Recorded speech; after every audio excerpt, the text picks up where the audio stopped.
This is the second part of the Oyster Boy interview for the Melodic Noise Inside podcast. This is where we went more in depth about their EP, Wycliff St. It was a great chat. Here you go. Okay, so now time to talk about the record. So, the first song, My Dog Natus. I hope that I said that right. He doesn't give a shit about my mental health.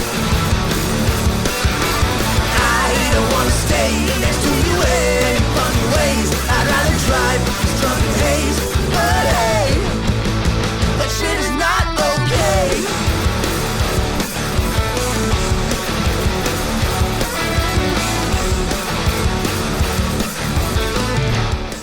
For me, I'm listening to this, and it's a great intro sonically to the record because I like that build up, and I swear to you, that drum fill is so solid and satisfying. Yes! It's awesome.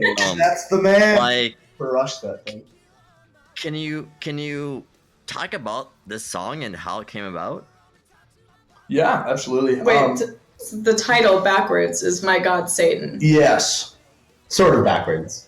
Yes, sort of backwards. A lot of the songs that I end up making the titles for Are backwards. Are just backwards. Straight up. Mitobor. Mitobor is illiterate. robot backwards. Yeah, I don't know. I'm just trying to really mess with the masses, I think is what it is. Yeah, so to answer the question about the title for that absolutely is that, and keep an eye out for later songs because that will probably happen again. It has to now. We can't read. Yeah, no, we can't read. Not at all. But as far as writing that song goes, that song is an anti-drunk driving song. If you kind of I think the chorus lets most of that. But it's mostly just about you're partying, you're feeling good in the moment, but when you're kind of looking back on it, you're like, hey, that might not have been the prettiest thing ever. Maybe my little dog Natus is kind of pushing me to do evil or not as healthy things. So I think it was a little bit of a reminder. I wrote that song during COVID. The first July of COVID, I was in Redwood Falls, and if you ever go there, don't. Redwood Falls is in 2 hours west. Okay. Minnesota? Yeah, it's in Minnesota. And if you're from there, just forget that I said anything. I was working a fireworks tent with my old buddy, and we were living in a Walmart parking lot for 2 weeks during the 4th of July. Yeah. And I wrote Trump. I wrote Deplorable. no, Deplorable. I wrote in high school. I wrote Trump got banned from Twitter Trump there. I was wrote started Mitobor there. I started, and My Dog Natus is also I good. did not know that. Yeah, some of the In 2 weeks? stuff. Not all of it. And the song changed after that. But I got a good sketch down. But that song really came from me, not really being able to leave and just kind of being forced to sit there with my beers and my thoughts and write music. Yeah. And it was great. And I was surrounded by explosives, and I do not suggest it. Yeah. Also, that opening scream in the song is also Seth. Our drummer. Yeah. we just wanted really just blister because he is such a God. He's got a beautiful scream. He's so good at it. He's so good at that kind of stuff. And can you talk about deciding to actually have that be the first song on the record?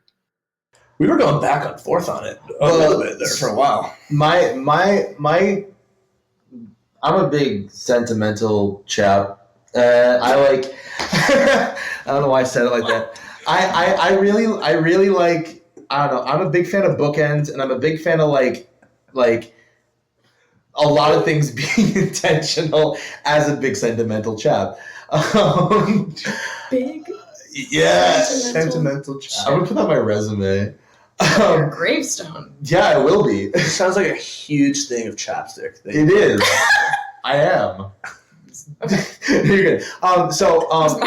One thing about the order of the album was two things I really wanted in the initial lineup was I wanted Natus to be the first song, and I wanted Trump Got Banned from Twitter to be the last song, because the whole reason this band existed was for those Fringe Fest shows.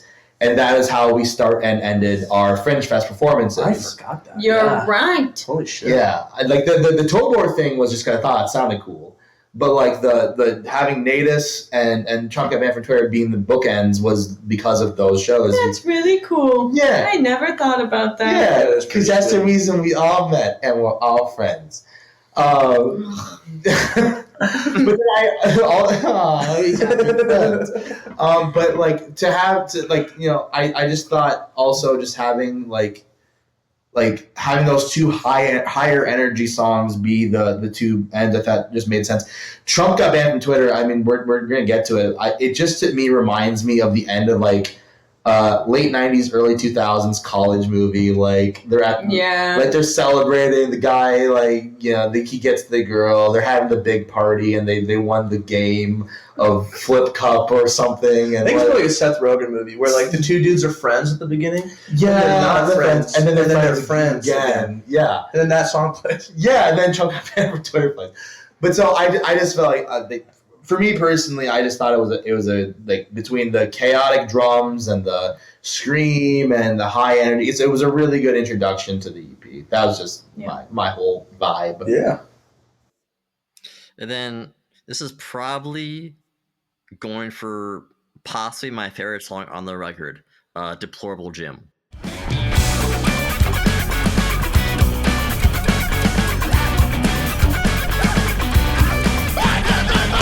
She was a guy that speaks a little Yiddish.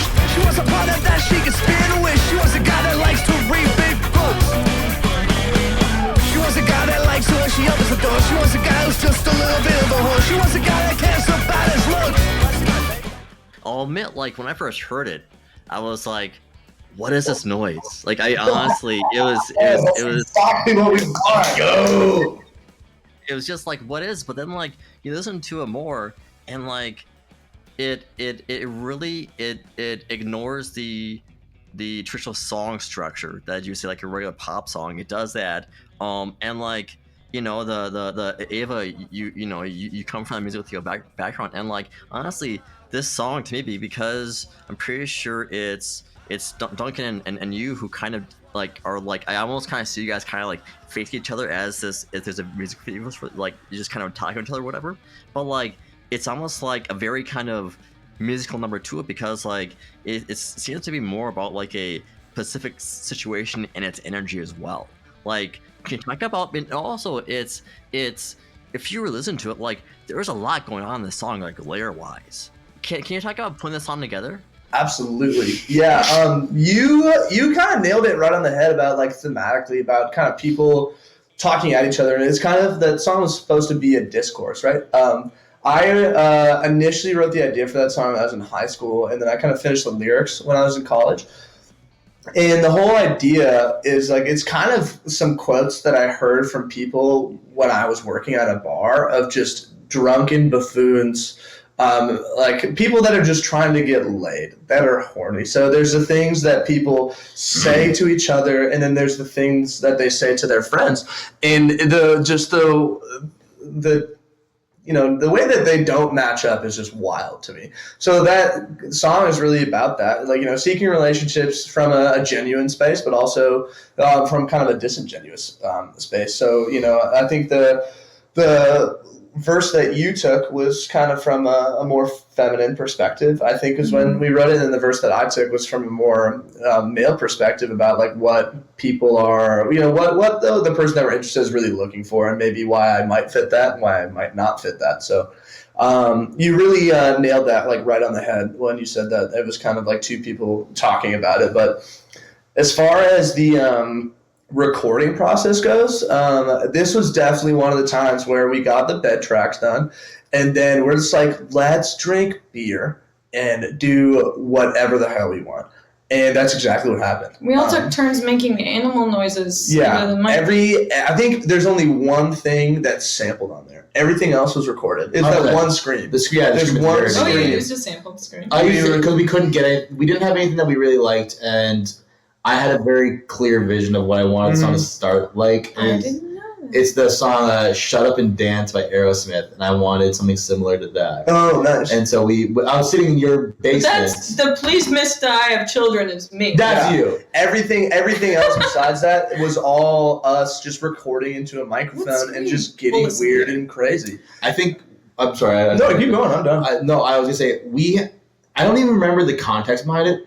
We had a rough couple weeks. Mm-hmm. We were all kind of down in the dumps. We were all stressed about things in our lives and things collectively. And I think I remember we just plopped a microphone in the middle of our practice space, and we said, "Everybody, you get 2 tracks. Do whatever the fuck you want." Friends too. My roommate, who's literally in that room. Yeah. She Maeve's hopped on there. Yeah, Maeve was on the track. She was also one of the Seymour. dancers in Fringe Fest. the Fringe Fest. But Incredibly talented. She for one of her takes, I think she was pretty much silent the whole time, and then she just went, "Slut!"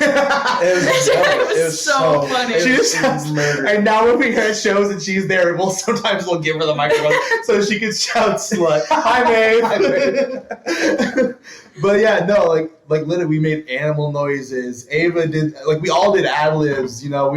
We all just it was a very primal release where we were just like, ugh. hey. I just did Get not your like minds that. out of the gutters. I just didn't like it. This will be public. My mind is where it should be. I just hated that.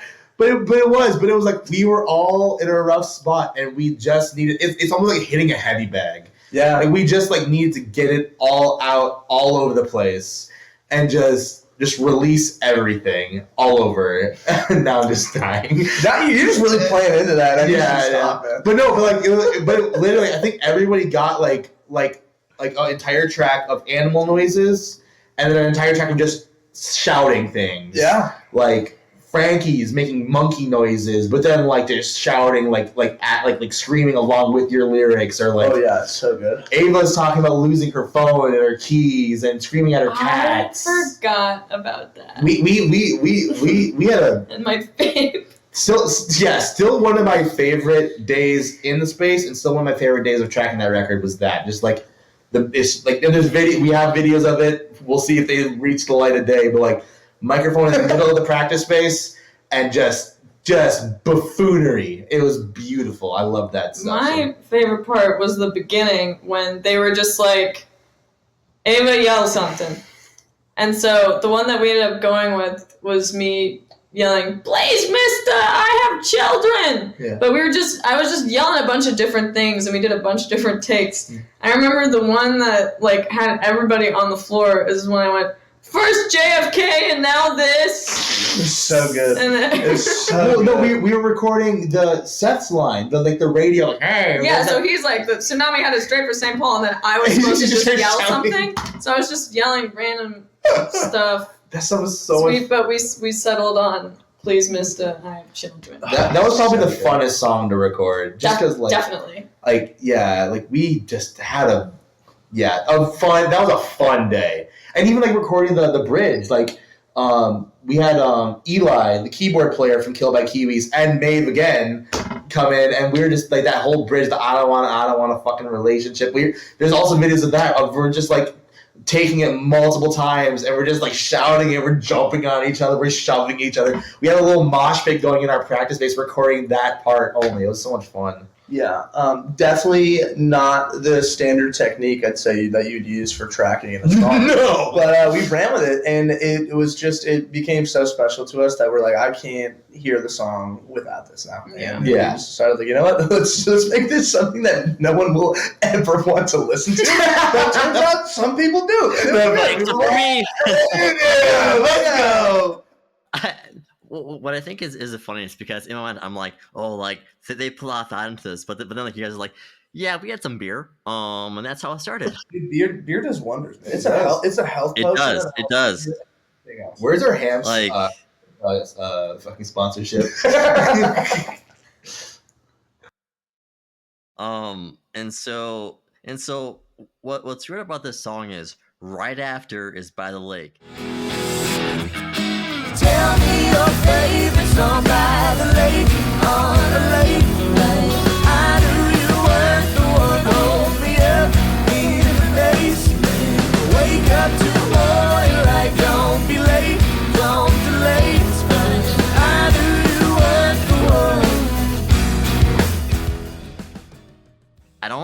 remember like if I remember like a bigger change in mood of song than from Deplorable Gym to By the Lake. I mean, it's like a huge calm down. It's like, oh, this is a different like genre now. Could you talk about like this song, because it's definitely more of a solar like kind of like garage rock vibe kind of. Yeah, anybody? I'll talk. I don't care. The one thing I'll say about the order is that is the one, like when I envisioned like the envision, that sounds douchey as fuck. No, you're an envisioner. Just thank own it, you. bro. Just own it. When I initially thought of the lineup, like for the track order, that was the one that I was like, there is no buffer. Yeah. There's no fucking buffer between Deplorable and By the Lake. There just is. Like By the Lake, I think goes really well into Wycliff. Wycliff goes really well into Tobor. Tobor goes really well into Trump. That was the one I'm like, man, that's gonna catch some people off guard who have not heard this stuff. Because By the Lake was the first thing. Yeah, exactly. Yes, it did. Yeah, because By the Lake was the first single we released. Yeah, that was like what, 5 months before that EP? Yeah. So if you hadn't heard the song prior to that, though, like going from Deplorable Gym to By the Lake was crazy. That was like a massive change up because Deplorable was the second single. So again, like if you had just heard By the Lake or Deplorable Gym, you're kind of like, what is going on here? Yeah. That as far as track order, that's my thing. I love it though because I think it really works for us, you know. And something I always kind of fail to acknowledge is like when you going on like a venture like this of putting together a record. I think there are people that want to do it, but they don't recognize how much work and how much decision making it is. Mm-hmm. It is so many decisions, and no one is there being like, no, this is the way you do it. Maybe for some people that have a lot of money, but we, maybe there is that overlord that they pay to be like, please give me answers. But no, like it's just us in a room, and we have every single choice. And we were going back on order for a while, and that was absolutely brought up in the room. It's like this is an abrupt, like a very abrupt shift in tone, and we're just like, but that's kind of us. Like when we play live, we had this song called Peel Me that we're actually working on right now and trying to maybe, I'm not going to give a date actually. You can't hold me down, man. You can't give me lock them in. Lock them in. But we're working on it, and we're trying to put it out soonly. When we play live, it's a really heavy outro song. Like it's just like this huge kind of like psych rock outro, and like the song just kind of ends da da da da da da, and then we just go right into that. We go to By the Lake. Yeah, I probably should have specified that. It's all good. But it's a huge mood shift, and it's like something that we do naturally in our shows. And honestly, we start a lot of shows that way by giving you the boundaries of like, this is what we're about. Deal with it. You know, you bought a ticket. We're still getting paid. So sucks for you. You know, if you don't like it, I don't care. We're gonna do our thing. But I think that's really emblematic of us for sure. Is that we don't give you a warning. You know, screw that. Let's get into it. I also really like that song as our first single because you kind of get the whole gamut of it because like though it's not a heavy song, you get a big wall of sound kind of vibe for the production. You get kind of that Midwest emo-y kind of a chord progression. You get both these two just fucking amazing vocal performances. And you get the energy, you get the power, you get the musicianship of it. I think it's a good indicator of almost everything this band is about. And again, like I think to broadcast the two lead singers is a really cool thing that we were able to do, and just give them their spotlight because I don't know, much deserved spotlight, and they just both knocked it out of the park. I think that was a really good thing. Wait, thank you. Nice lady. What's the song about? I don't know. I feel like most of the we're gonna get to Wycliff and you'll be able to talk about finally, but a lot of the lyric writing has been me in the song so far. But this song is really about we're trying to make a song about Minnesota because we feel like there's not enough that I really enjoy. I feel like a lot of people that write songs about Minnesota, I was like, you really just you captured your version of Minnesota. I could make it really broad for everybody, but this song's about being by the lake and just enjoying summer.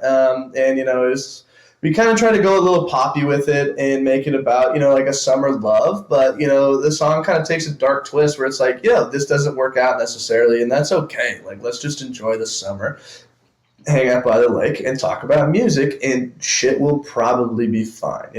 That's kind of the whole idea behind the song is like, let's make Minnesota style, but like easy living, and just make it very palatable. And I think it's something that people really resonated with. Like, as far as that record went, like, that is the breakout song. Yeah, that's on that's on the current right now, and that's often what is referred to as far as some people who have not either attended our live shows or are new to finding out about us. That's typically the song they bring up. Like, they love the chorus, and they love singing along to it. We have a very close friend of ours whose daughter, I don't even know how old she is. She's preschool. Like, and she always asks her dad to play it in the car as she's driving to school, and she sings along to the chorus, which warms our hearts very well. We love them very much.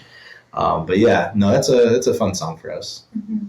And another thing I noticed was that, like, especially for today, like the intro itself is almost a minute long. Was it always gonna be like that? Was it because of like attention spans are just horrible these days? So like, was it always gonna be that, or was there any like, hey, maybe let's shorten up? We did get a little bit of push because I think that I really enjoy about this band is we try to look externally as much as we can, and we always are talking about who do we know that will has an opinion that we can trust about things and stuff like that, just to kind of get an outside perspective. So we're not always doing that, but we try to seek it a healthy amount. And at one point we were talking to someone that does work with radio, and they were like, you need to make this song 2.5 minutes and get rid of that goddamn intro. And we're just like, I mean, eventually we made a radio edit for it that didn't really fit that, but when we wrote the song, absolutely, we don't really ever write for making it palatable like a pop song. I think with a lot of our music, we can make edits of it, and I think that's kind of the route that we're taking. It's like, if you find us on Spotify and you listen to that record, nothing has really changed from how we initially wrote it. But we have no issues. I don't think we have the option to have an opinion on whether or not we can get a song on the radio. We can make a radio edit. We'll do that. Mm-hmm. It's fine if that's an entry or a gateway point for someone to listen to our music. Totally. But I think as long as if it's going on the record, we usually leave it that way. Absolutely. Not to flex, but we sent in the radio edit. That's not the version they used. They used the full version. Oh, really? Yeah, they didn't. On the radio? Yeah, on the current, they didn't use. Oh, yeah. I'm pretty sure when I heard they did not do the cut version. How did they? Spotify. But there's cursing. No. Funny story. Oh, that's right. That's right. You messed up. I fucked up. I did a fucky wucky. When we submitted the album, the single version that we released, this boy says he says the shit word, and but when we uploaded the EP, we made a clean version to send out to radio stations. I accidentally uploaded the clean version as the EP version. So if you listen to our EP, it's it's not the radio edit as in the trimmed down lengthwise version. Really? If you listen to the EP version, he doesn't say shit. I said shh. Yeah. When that happened now, it's not in there. It's really funny. It's really funny. Have you ever listened to it? No, I never noticed that. Oh, on the EP version, not the single. Not the single. Yeah, the single version, he says the shit word. I already listened to it enough times. Yeah, she's the single a fake version. Oister Boy fan. I heard it enough times. I was saying, we have to sing it at every show. Yeah, that's true. That's very, very true. Hopefully that answered. Yeah. Now it's time to talk to Ava. Let's go, Ava. This is gonna be. I this real fast, so I'll be back. Wycliff St. The clock again, guess I'll sit and simmer on it for the next 60 minutes. That's where I'll go when I'm uncomfortable. You used to feel so warm. Now I just look around me like, what the fuck happened? I'm sleeping in my own bed. I'm tired of feeling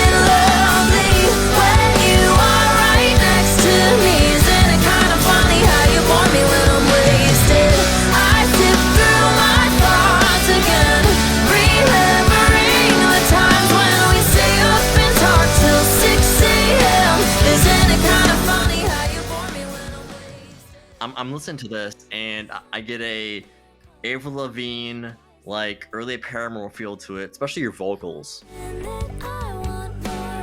I would especially say the chorus, like I'm getting a big like, I'm getting a big like, and honestly, I love your voice too. It's a great voice, and so like, could you know, and especially like, 'cause I also hear like in the kind of background noise, what kind of as maybe like, the situation you're referring to in the song. Like I'm hearing frustration too. Like, can you talk about like this song and well, I mean, like, because it seems like it obviously comes from personal experience. Yeah.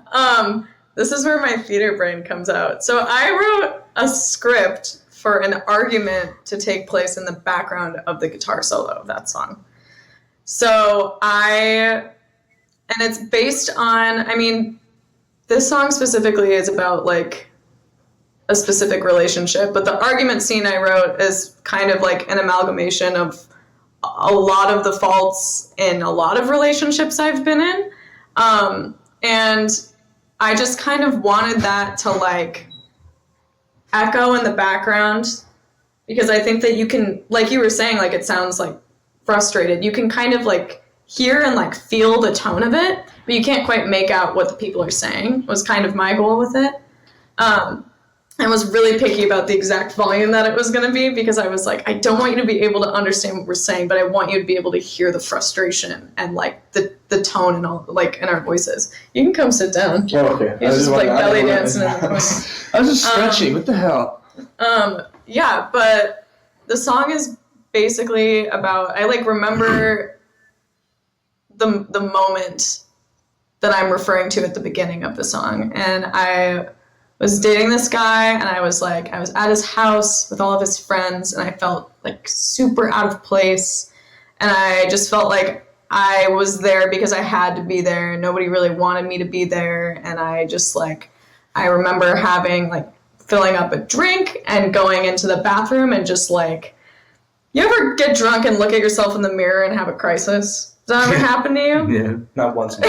Maybe. I just remember being like, I don't know what I'm doing. Like, I don't know, like, why am I here? And like, yeah, I don't know. It was sort of about that. And it was also, I would like get drunk around this person to convince myself that he was boring, because that was the only way I could accept the fact that he probably didn't really want to be with me that much. Because I could feel that. I knew that he didn't really want to be with me.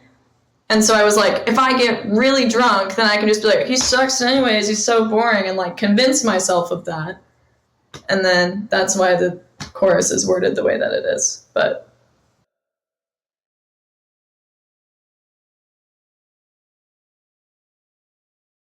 was there, because it's about personal experience, any hesitation at all to bring us to the band and have it recorded? Like, I mean, was there any, or you just kind of like, what, hey, this is what it is?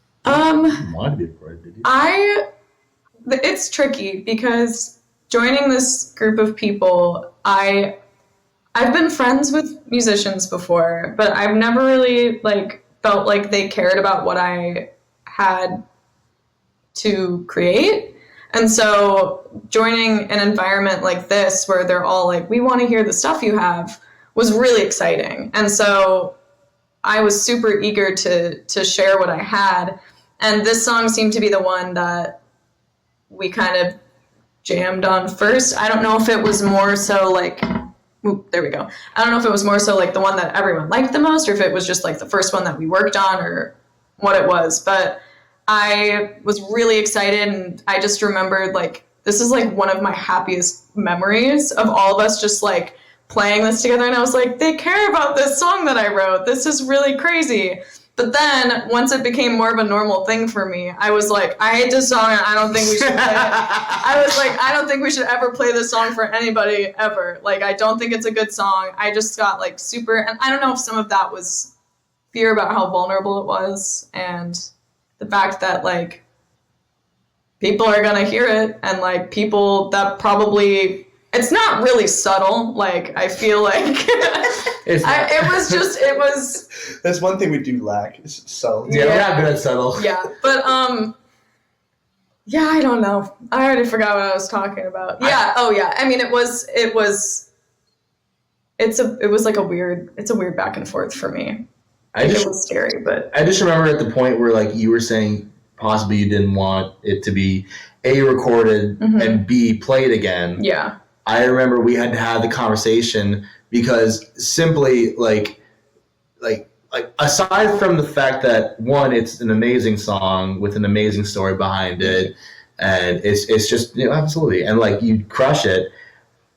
People wanted us to play it. The issue, okay, the People reason that really we ended wanted up us to play that song. the reason that we ended up playing it and like kept the song around because I was like, no, and everyone was like, okay, I guess, and then Lily was like, wait, I already choreographed an entire dance to this song. That's right. There's that too. Oh, man, She was like, right. that's why we kept it. Yeah. She was like, we have to play Yeah. it because I already choreographed something to it. And I was like, I don't want to ever perform this, please. She was like, no, we're using it. We have to. And I was like, Now, what if you okay. perform it five times in one week? And then, Yeah. and then a bunch of people, it ended up being like their favorite song or one of their favorite songs. People And so demanded then, we played at shows. So then I was like, okay, I guess. And then now it's the name of the album. She really good time everyone loves. She did it. So there's this kind of, I would say, huge hesitation for you to want to kind of play it repeatedly and everything. I mean, is part of that because of yes, you have this musical theater background where you're used to kind of being in the spotlight in a sense, but here you're with this band, so you're also kind of protected. But this is just you. So like, was that part of like, well, this is probably the most vulnerable you've ever been because you're not acting, you're saying things that are from Ava, not a character. Is that Robert too? Totally. And there's also this whole, like, the beginning of the song is so, like, stripped down and raw. It's just me and, like, Guitar. one guitar, and I can't, like, roll around on the stage. I could, but We don't probably know what shouldn't. the fuck is going Like, on. Right? I do have to, like, just have a vulnerable moment with me and the audience where I'm just standing there singing at the beginning. And so that was also a song that I was really, really scared to play live, even after Fringe, because there were dancers to distract from me during Fringe. And so I think that's always been a song that I've been really afraid to perform. And even at shows, I've been like, hey, just a heads up, while we're writing the set list, we are not doing Wycliff. Like, sorry, can't do it. It's too much for me. It's terrifying. And there's also such a big jump in, like, vocally for me, going from, like, very, like, head voice, like, soft vocals at the beginning to, like, punky belting in the chorus. And it's just, like, an emotional whirlwind, too, like, through all of that. And, like, feeling, like, the angst and the frustration and the anger of the chorus, and then just, like, the, like, stripped down, like, raw sadness of the verses. It's like a very emotional place to be, I think. And so it definitely is, it does feel more vulnerable than theater and more vulnerable than the rest of the songs that we play, for sure. And I think that's what's kind of had me all over the map with how I feel about performing it. But I think now that it's gotten the reception that it has, I feel really good about playing it, and I get excited to do it at pretty much every show, which is somewhere that I didn't think that I would be. But yeah, I feel really good about it now, and I feel something that's really important to me is that a lot of people relate to it, and so it doesn't make me feel so alone in it. Like, a lot of people will be like, talk to me about the lyrics of the song, or they'll ask me questions about, like, oh, like, what is this part about? Like, I feel like I went through something exactly like this. Like, I have conversations like that all the time. And so then it more so feels like I'm singing for, like, a bunch of people and me. Like, we all went through this. It doesn't feel as isolating, I guess. Well, even the argument scene, like, recording that, all of us being in the room, we've all felt exactly the way the argument has gone about, and that you explaining that, I think we all really connected with. It was fun to, like, direct it, too, like, the argument scene. I had a lot of fun. I was like, I'm acting again. I love this. And everyone in the room was like, It's a lot. it was a lot. So I mean, when you're, because I mean, I got my start writing lyrics, and then like I know plenty of singer-songwriters too, and I know for a lot of them, if they're writing about a personal situation, there's also writing it down helps you a bit of a release as well. So when you're performing it at every show now, I mean, is it a release for you each time, or now is it just kind of like a fun moment for you in a sense? I think it's a mix of both.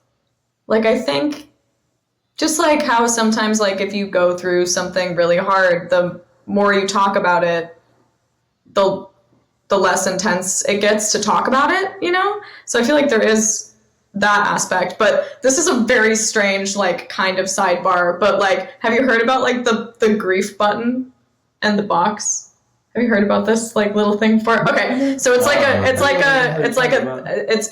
basically like there's a box and there's like a little ball in there and there's a button and it's the grief button, and every day this ball is bouncing around, and every once in a while randomly it'll hit the button and it'll be like, and then you have this like terrible day and whatever. And some days the ball is way bigger and so it hits the button more, and some days it's smaller and so then maybe it doesn't hit it at all, whatever. And that's how I feel about performing this song. There are some days where I'm like, yeah, this is so fun, and then some days I'm like, God, I was so sad when I wrote this, Where's the vodka? Yeah. Yes. Yeah. Where's the egg bomb? It's so good this way. I do have one more question before we move on about the song. You said that you're actually able to essentially write the script for the argument in the background, because you don't really hear the words. How specific were you about the dialogue you wrote? What is it and who's it about? I'm just kidding. I was. You were very specific. I was very specific. I didn't use like names or anything, but I wrote the scene. In total was probably like a minute and a half. Yeah. And I wrote it knowing that we were only going to use like 15 seconds of it.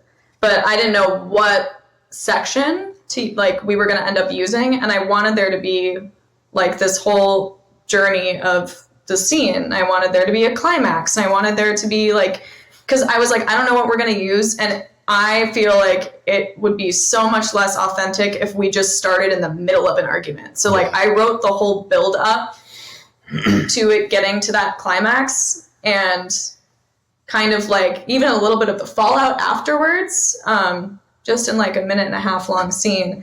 And we ended up selecting one of the more intense parts of it. But that, I think, is why it felt so authentic to me, and why it like rattled the people that were in the room so much who were there when we were recording it, is because it did feel like a fully realized real argument, especially because I was drawing so much from conversations I've had from relationships I've been in. And then also, what was the decision to make it the title of the record? This is a fun one. Our practice space. Oh, do you mean for like how we named the song that, or why it became? Well, kind of both. Yeah. So why did it become a title of a record? Wycliff did it. Sorry, I'm so sorry. Wycliff did it become. Laugh. Thank you. So we. Why? Oh, I get it now. Are you serious? Why, Cliff? God damn it. So our practice space is on Wycliff Street. Isn't that fun? Yeah. So basically, I couldn't think of a name for the song, and so Mark recorded it on his phone just so I'd be like, oh, send it to me. And because it didn't have a name when he saved it, it just saved the location, so it saved it as Wycliff Street. And I was like, I kind of like that. It's so cool. That is objectively one of the dumbest things ever. Yeah. Like, why the hell does Apple do that? Yeah. Yeah. They just, if you ever doesn't have record, an I have an phone. Android. You don't? My phone doesn't do that. My phone doesn't do that either. My phone But does that. Slate's phone did phone, that. Slate's phone does do that. Yeah. But for some reason, some phones, whenever you take a recording, they just use the general location where you're at and they Yeah. name it that. And I'm like, that is the dumbest thing ever. But that's also why we named it Wycliff Street. super dope. And then like with the album title, it just made sense because like this is where like both in the space we're in right now and in the space that we all met was at that facility. Mm-hmm. It still is. And that's where we all became friends. That's where we grew together. That's where we recorded this whole record for the most part. That's where, you know, we went through lots of ups and downs and like we you know had fun, we ate food, we drank, we, you know, learned to love again. I don't know, it's a very important place for us, and I think that was a good way of like symbolizing like this entire chapter of not just the band's life, the, you know, phase one of the band's life, but like a chapter in our lives as well. Mm-hmm. Again, it's still where we're practicing, but like it was a symbol of where we're at and where we are, and I think that just it was a perfect album title in my opinion. Oh yeah.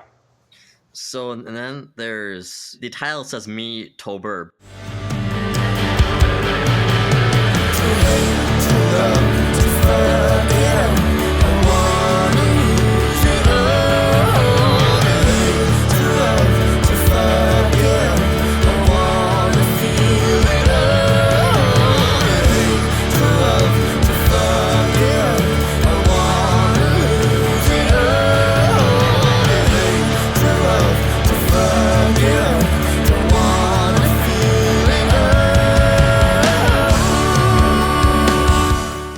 But it's Robot Me, correct? Is that how you say the actual title?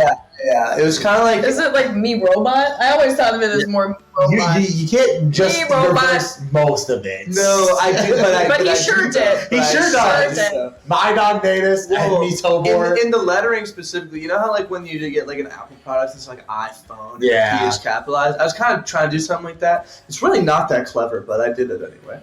But yeah, That's why it's the capitalization is like that? Yes. Because of iPhones? 100%, yeah. Well, because the whole thing is about like this for me. That song is my COVID song, right? I wrote that at the height of like my COVID depression, which I know everybody had, you know, a little bit or a lot of it, but you know, I was really in the swing of it then, and a lot of my life felt very repetitive because I was so limited, as was everybody. You know, there wasn't you know, a lot of things that I could do, so I was working and I was drinking, and that was about it. So that's really the kind of where that song came from, was like kind of really feeling like I didn't have control over, you know, me trying to bud into who I wanted to be, and I felt like a robot, and I was like, you know what, I might as well just sell the rights to my life to the Apple Corporation anyway. Yeah. So fuck it.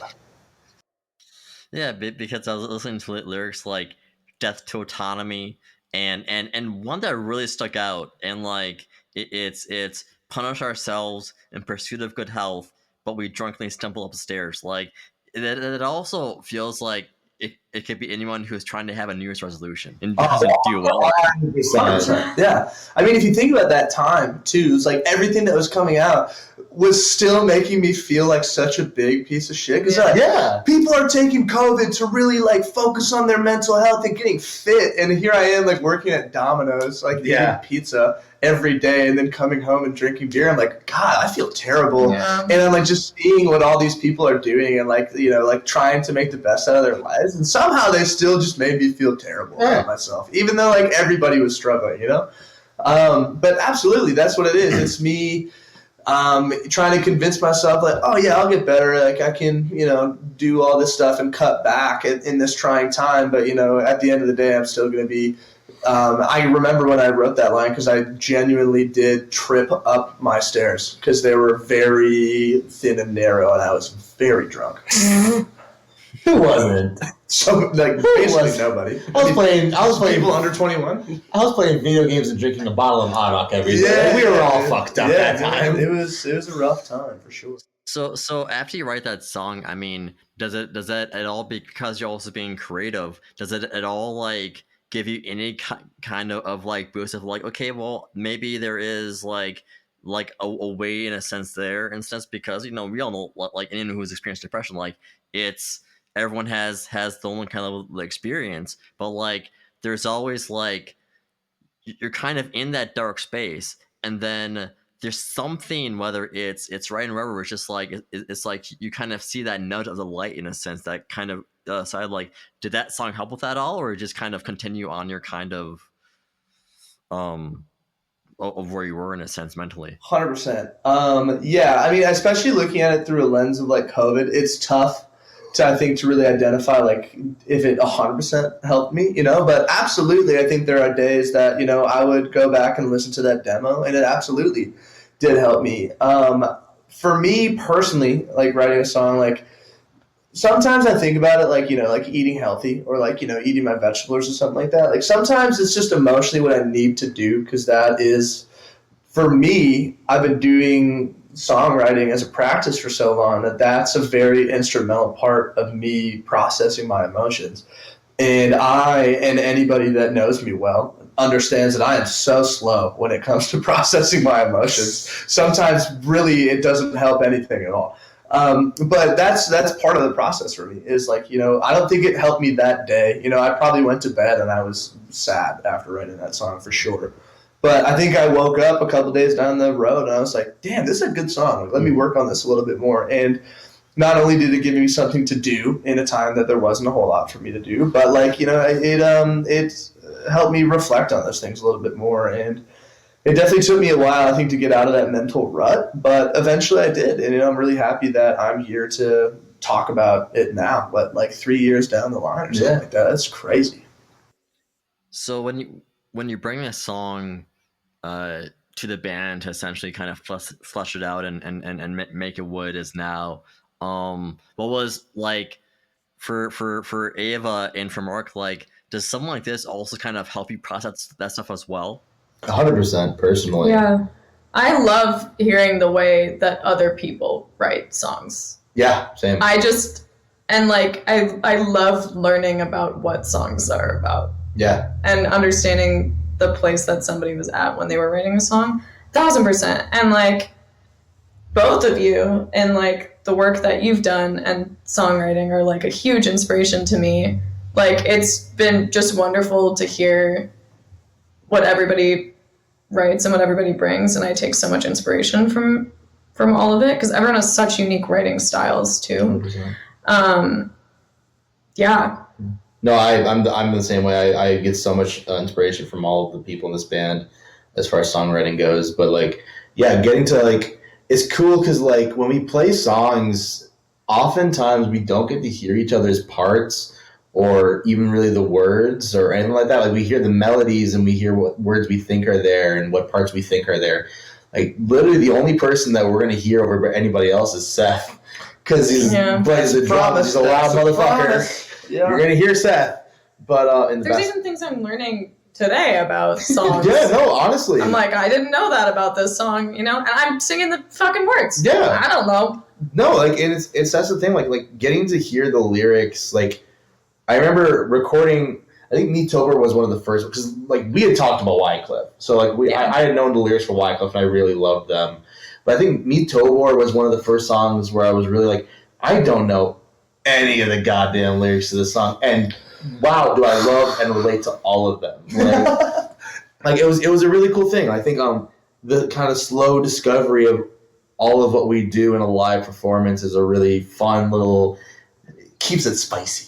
Yeah, spicy in the studio. Spicy in the studio. Gotta keep it spicy up in there. But no, like this song I related to heavily.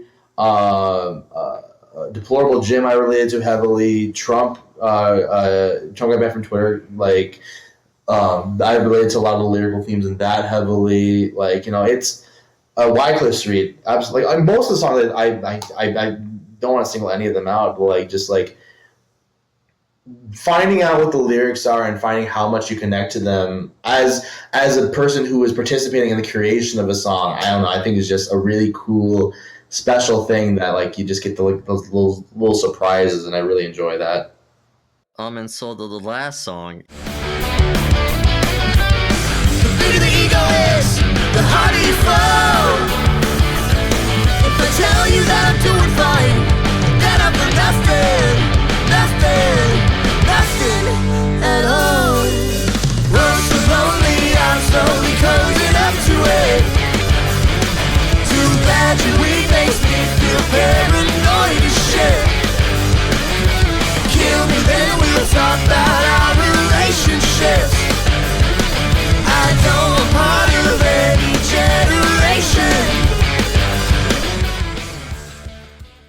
and I'll be honest, when I got the link to see the lyrics, that's when I found out what the song is actually called. And I did not see that coming. And I'll be honest, it's had I seen that title initially, it's there are better titles. I'm sorry, but because for me, I'm one of those where it's just anything that's insert political figure such. I think in mine, that's probably gonna be a pretty shitty song. Yep.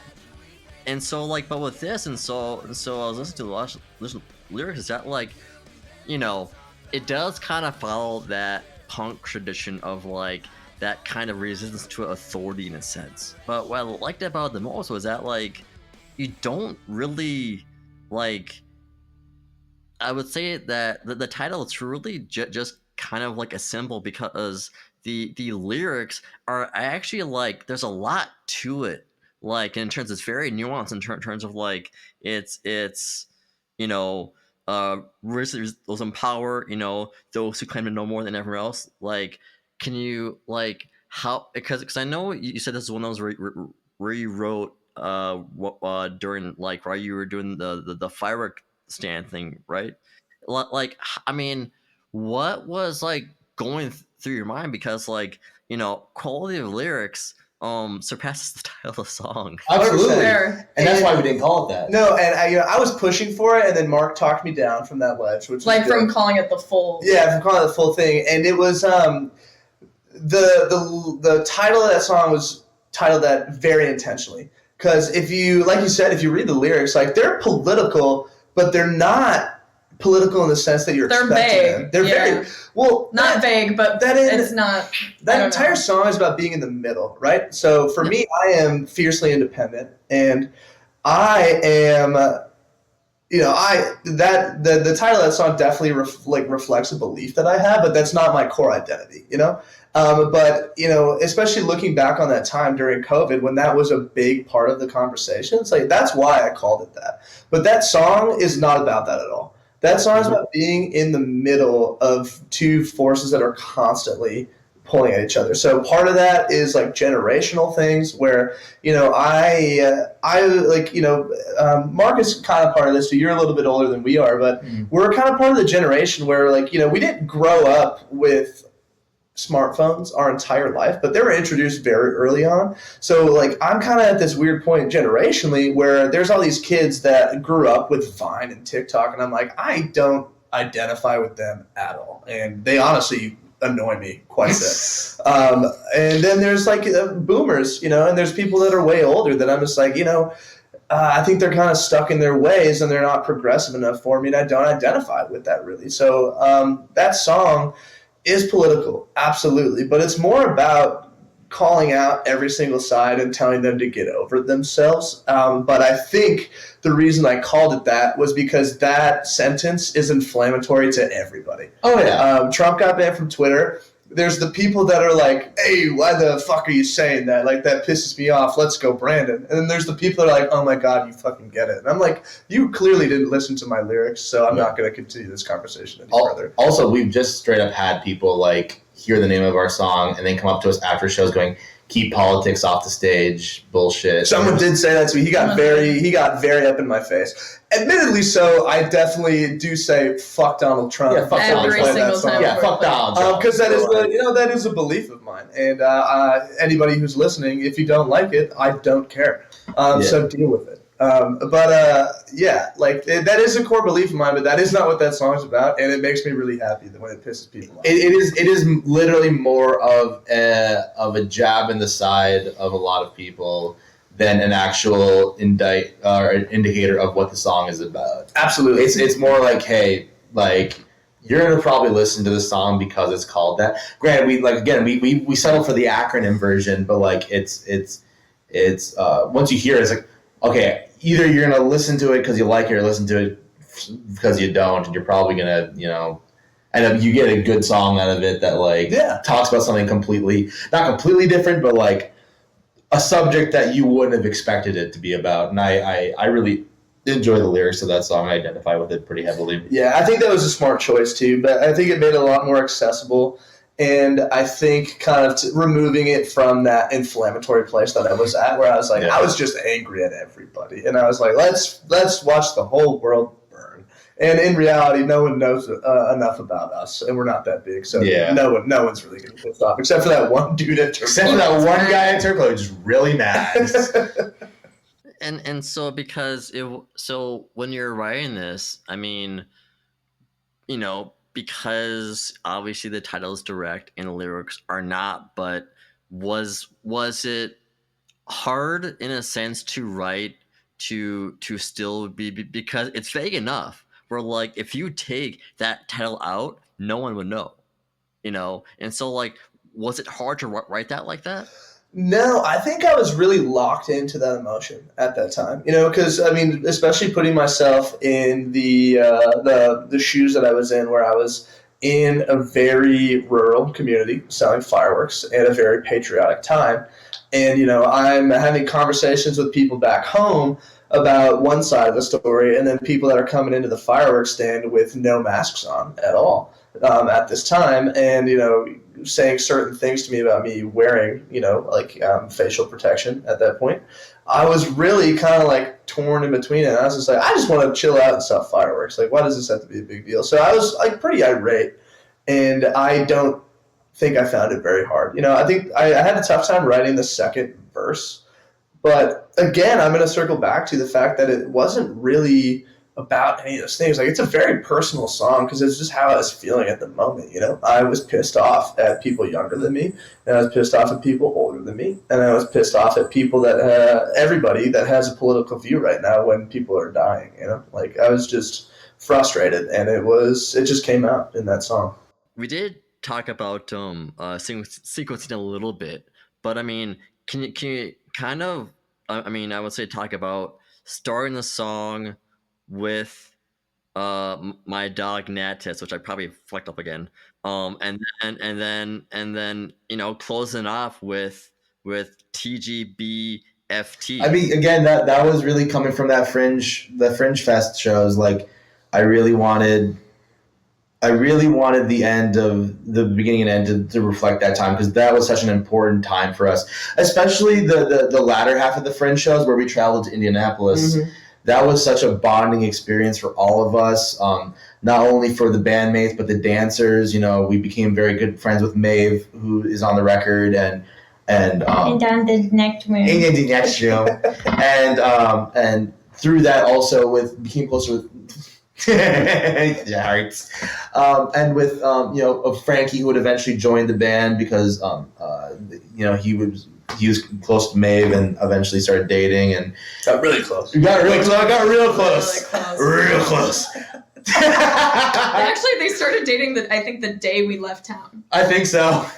Yeah, she said it. Nice. But no, and like, just growing really close through just shared experiences, both the good and the bad, and I think that needed to be represented in that EP. And then Me Tobor coming after Wycliff was just like me. I think collectively, Me Tobor was all of our favorite songs as far as like how it turned out. I love that song. That song turned out so well, and we all loved it. The intro became me and Duncan's baby, like how to get that crafted to be the way it was, like with all the sound effects and stuff. I pretty much just said robot, and Mark was like, I got it. I got it. It was, but like we put a lot of work into that.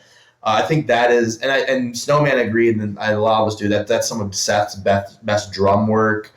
Vocally, I think is just such a powerhouse of a song.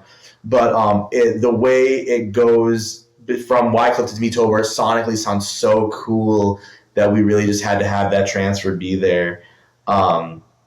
Yeah, man, like it was a very intentionally put together sequence as far as how the EP went. Like I said, the only major drop was Deplorable and Dubai Lake, but even that had its own little thing where we're like, "Fuck you, this is who we are," and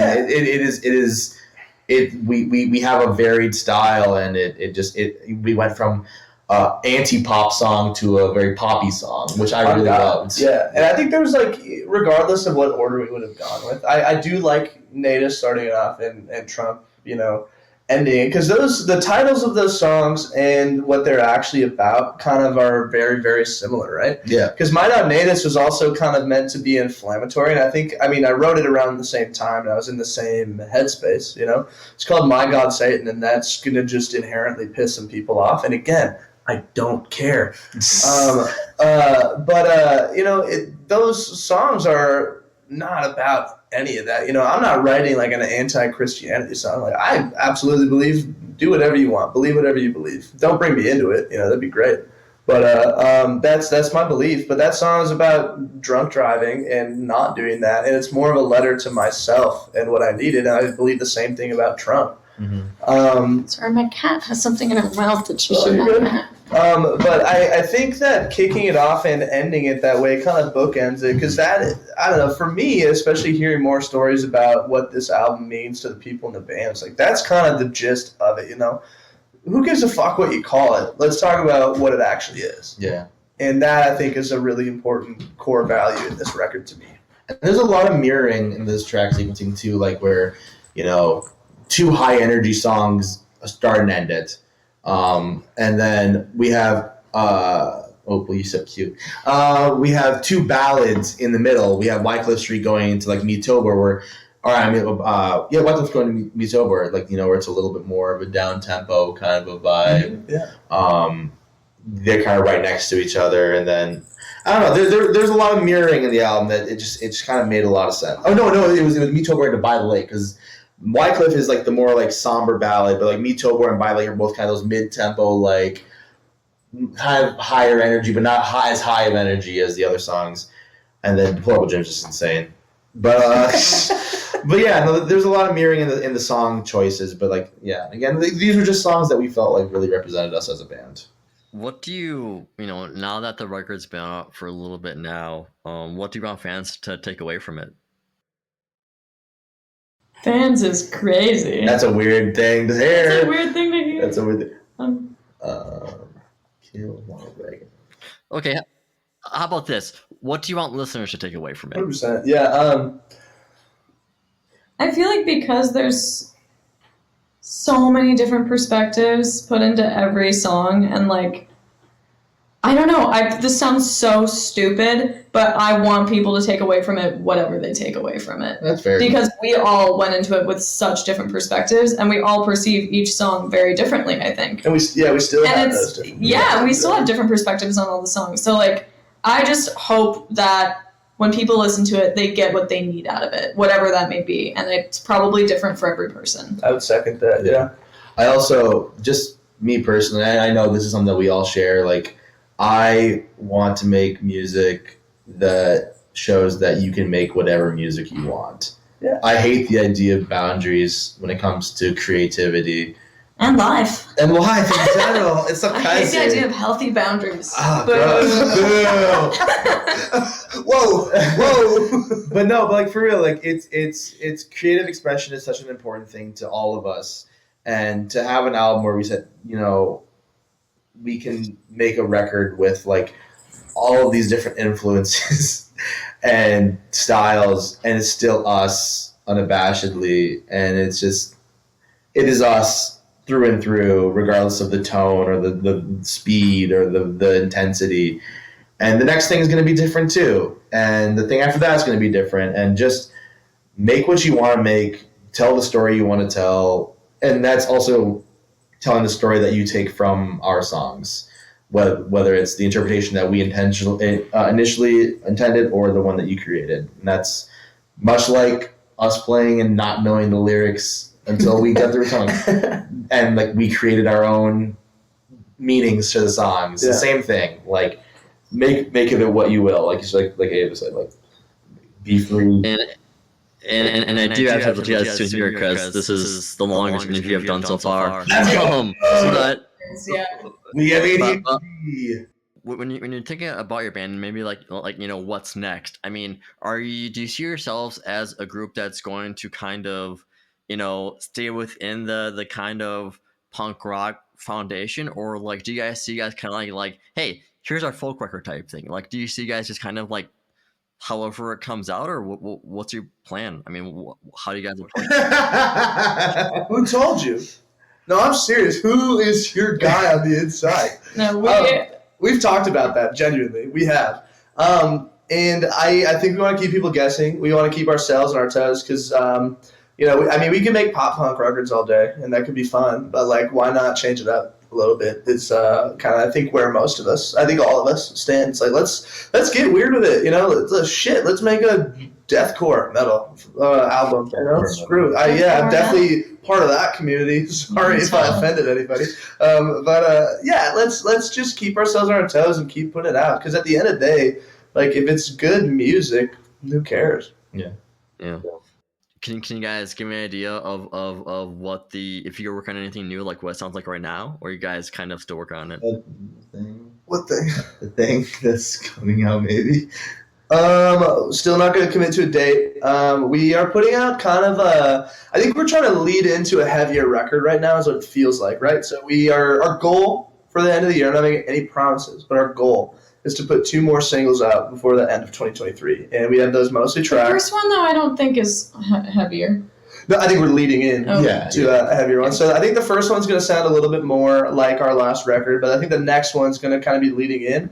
And then we have a lot of, like, heavier songs. We do. And if you've ever... They're fun. Yeah. If you ever see us play heavy. live, I think we also kind of do the same thing where we start you off easy unless we have 30 minutes. If we have 30 minutes, we're straight to the pounding. And we're going to make you do some cardio, and it's going to be good. Yeah. But, I think we're going to try to do that. And then we have a lot of shoegaze stuff. We've been writing some pop punky stuff, too.